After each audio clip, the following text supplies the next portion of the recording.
गरम गरम तांदळाची भाकरी आणि अशी सुकट खाल्ली हो. अहो सुकट घ्यायची आणि वाईच पाकडायची. सुकटीतलं खडा आणि भुसा काढून टाकायचा. सुकटीत पाणी घालून एका पाण्यात चांगली सुकट धवायची, जास्त चोलायची नाही. मी सुकट धवतो कारण कुठं कशी वालवतात ना. धवलेल्या सुकटीतलं पाणी निथलं व्हायचं, तवा चांगला गरम करायचा आणि त्याला टाकभर तेल चोलायचं, म्हणजे सुकट तव्याला चिकटत नाही. आता गॅसची फ्लेम कमीच करून सुकट अशी चांगली भाजून घ्यायची.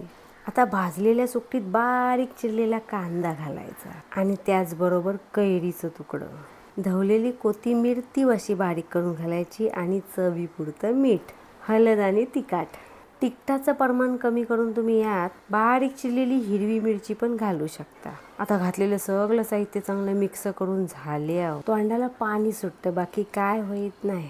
गरम गरम तांदळाची भाकरी आणि सुकट. काय बोलली तुमच्या तोंडाला पाणी सुटलं? अरे देवा, रेसिपी कराय घ्या आणि सगळ्यांना शेअर करा.